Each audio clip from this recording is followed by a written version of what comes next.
the opportunity this week, especially with Ole Miss coming up tomorrow and their RPI now where they're playing. What do you see from them? Yeah, I mean, Ole Miss had a great weekend, and they kind of won on Sunday in an emotional type way, and with a walk-off there. And they're really playing well right now, for sure. But, you say that everybody's playing pretty darn well. You look at what Tennessee did against Vanderbilt. You look at around the league, things just keep on happening. So, yeah, it'll be a great challenge for us. I'm really looking forward to see her getting back out there. I thought he pitched pretty well last Wednesday. And I think, hopefully we'll have nice weather and we'll have a nice crowd, and it'll be a very competitive environment. Going with Ryan Sear and get tomorrow night game start, how long do you expect to get out of him? I would love to get through 2 or 3 innings, maybe even a little bit more than that. But he's really been impressive the time he's gone out there. He's got great life on his fastball, and he has a survivable fastball, which is really important, especially in this league. So, yeah, we'd love to get him through the order a couple of times if possible. I'm talking to Humphreys about the cutter he debuted this week. I know you talked about some in Baton Rouge, but it seems like no one really knew that was coming except basically maybe Hudson and Marrero. I just think it's really neat that Reed is really coming to his own. You want players to be inventive. You want them to create things on their own, because then they take ownership in that. And he was really proud of himself. He was really excited about that pitch. And what it is just a shorter, tighter, harder slider that looks more like a fastball. But just watching on film today is a pretty impressive pitch for him. And I love the fact that he wants the baseball.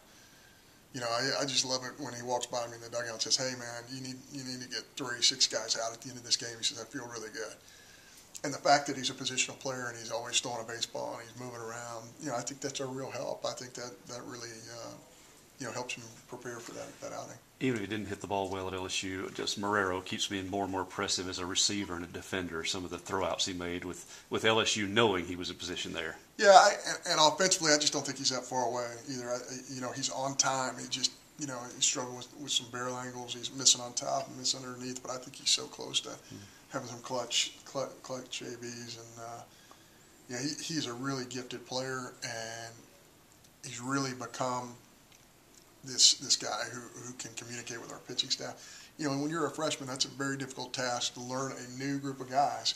The returning guys know all the returning pitchers, but the freshman catcher has to learn everything instantaneously, and he's done a great job with that. He made some blocks with runners on third base on all 3 days. They were very, very high level for, again, a first-year player playing on the road in the Southeastern Conference. Why do you feel like your team has played so well on the road? Why? I think our kids have a chip on their shoulder. It's crazy. I talked to my friends in the SEC, Butch Thompson and Gary Henderson, both those guys, we're on staffs together, and you just say, you talk back and forth about the league, and they say, "Man, everybody you play says you guys really play with a chip on your shoulder." And I said, "Man, that's a tremendous compliment." And I think that's one of the reasons why our kids have been successful on the road. They really play with a chip on their shoulder. I mean, they're not really happy with what happened last year. Even the kids who weren't here a year ago understand, that it's critical for us to get back to where Mississippi State needs to be, which is, competitive in every single game they play and contending for championships. So I think our kids do have a chip on their shoulder, and that's really something that you can't instill. You have to go out and recruit kids who really get that concept. You got Jacob out on the field last week for a pinch run and a stolen base. How close is he being able to get back to the lineup? He took a little BP today. That was exciting. He had some makeshift gloves that Jason Wire, our trainer, made for him, and he was taking some swings. Believe it or not, he's saying the swings really feel better than putting the glove on and being able to squeeze the glove. So I still think he's a little bit away, but I think he makes strides every day. There's no question. I mean,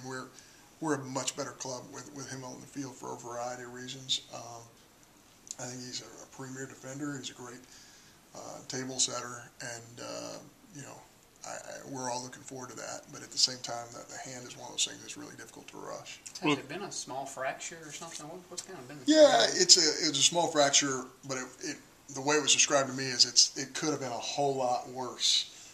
So the way it's being described is he's going to have an opportunity to return, it's really his decision. It's like how much pain he can tolerate, but that pain alters your swing and it alters the way you catch a baseball. So I know how badly he wants to be on that baseball field right now, and I think as soon as he feels like he can tolerate it and not hurt our ball club, I know he's going to want to get right back out there. Rooker battled through the injury in the early part of the season that kept him out of the lineup. How do you think he kind of handled that?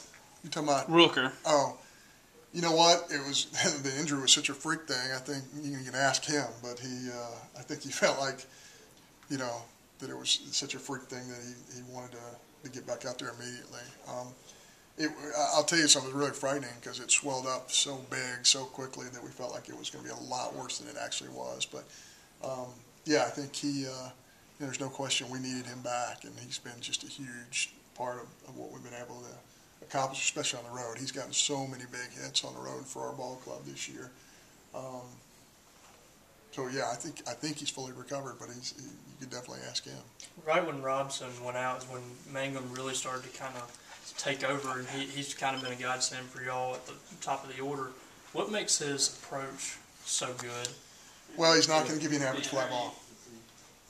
That's his whole thing. He's not going to give you an average fly ball. So when you look at what he does, he's going to hit a ground ball or a line drive, and he's going to run an unbelievable time to first base, and he's going to pressure you. So what does that mean? It means corner guys are going to be in, and everybody's in a hurry all the time.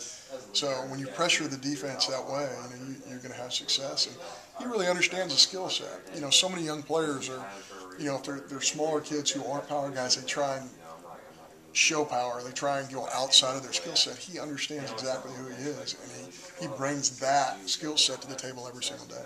As a coach dealing with a guy that plays the outfield and DHs and pitches, how do you manage that? Is it different than other players in the sense that you have to monitor two separate things with him? You talking about Mangum or you talking about Humphreys? You really have to depend on them, to be honest with you, and it works out a lot better if they're not a starter and they're somebody going to give you 1 or 2 innings. Every single day, we're in a ball game. We're in the 5th inning. I'll say, "Hey, man, how does it feel? Can you give us one?" And if it's feeling good, I don't even have to ask him. He'll come tell you.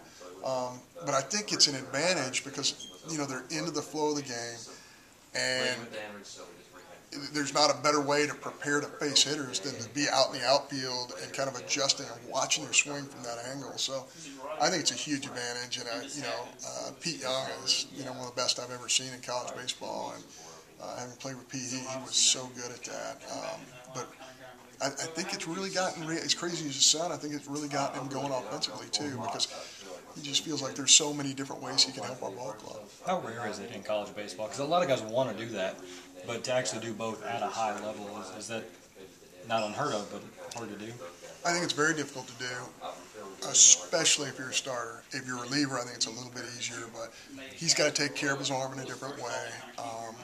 And he's just got to monitor his arm every single day. And I tell you, Wes Johnson's just done an amazing job of continuing to strengthen his arm and making sure that he's able to defend at a high level, but also come out there and give us 15, 20 pitches when we need it. Mangum was talking about how he's just a crazy athlete. Reed, that is, like soccer, golf, football, you name it. Is there an example that comes to your mind that shows his athleticism that you saw that was like, wow, he's a crazy athlete? Well, he is a great athlete, but the thing that always gets me about Reed is, especially in BP and he's doing his drill work, is how the ball just jumps off his barrel. He's so strong at the point of contact. Every day in the weight room, and I just left the weight room, he's like the last guy to walk out of the weight room. Strength is so important to him, and I think it's because his brother, Tyler Moore, really instilled that in him. But he's just a powerful, strong kid. And the same way the ball jumps off his barrel, it really jumps out of his hand too, when he's pitching. You remember seeing that athleticism when you were recruiting him? I know you even played quarterback some in high school and up until his senior year. All right, here's what's crazy. What's crazy is after his junior year, he hurts his elbow and has Tommy John surgery. He really couldn't do much during the summer after his junior year, and he couldn't do a whole lot his senior year. So that's the thing that's really incredible is that he has come through this so well after really not being able to play after his freshman year. He couldn't play, after his junior year. He couldn't play after his senior year of high school. I mean, he really went through some tough times. That's why I think this progression that he has been so neat, because he's been through some tough times. Is there any rhyme or reason why, as a coach, you've been around the game, that the ball jumps off of his bat quicker? And it sounds different too, even if you hear it's it. a combination. There's those guys who are bat speed guys and those guys who have strength at the point of contact, and he's one. He can do both. And when you combine both those things, there are guys who don't have tremendous bat speed. They're so strong at the point of contact, it really jumps for him. But he's one of those guys who can, has both those qualities.